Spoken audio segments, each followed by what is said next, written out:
ఇప్పుడు ప్రపంచవ్యాప్తంగా ఉన్న మన తెలుగు ప్రేక్షకులకు కూడా 24 క్రాఫ్ట్స్ సంబంధించిన సమగ్ర సమాచారాన్ని ఆయా సంఘాల అధ్యక్షులతో నేను హోస్టుగా, వాళ్ళు గెస్టులుగా రూపొందించబోతున్న ఈ ప్రోగ్రామ్ని మన మస్తిస్ త్వరలో అందించబోతోంది. ఎవరూ టచ్ చేయని వినూత్న కార్యక్రమాలను రూపొందిస్తున్న మస్తిస్ ఛానల్ని చాలామంది సీక్రెట్ అడ్మైరర్స్ 87% సీక్రెట్గా చూసేస్తున్నారు. ప్రేమతో మీరు వెంటనే సబ్స్క్రైబ్ చేస్తే వినోదంతో పాటు మీ అందరికీ ఉపయోగపడే ఇన్ఫర్మేటివ్ వీడియోస్ని రెట్టించిన ఉత్సాహంతో వాళ్ళు చేయడానికి మంచి ఎనర్జీని ఇచ్చిన వాళ్ళు అవుతారు.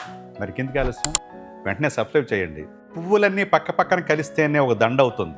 24 క్రాఫ్ట్స్ కలిసి పనిచేస్తేనే ఒక సినిమా తయారవుతుంది. త్వరలో రాబోతున్న మస్తిస్ సినిమా 24 క్రాఫ్ట్స్ ప్రోగ్రామ్ని చూసి వీలైతే లైక్ కొట్టండి. కామెంట్ రూపంలో మీ ఫీడ్బ్యాక్ తెలియజేయండి. సైనింగ్ ఆఫ్, మీ వీర్ శంకర్.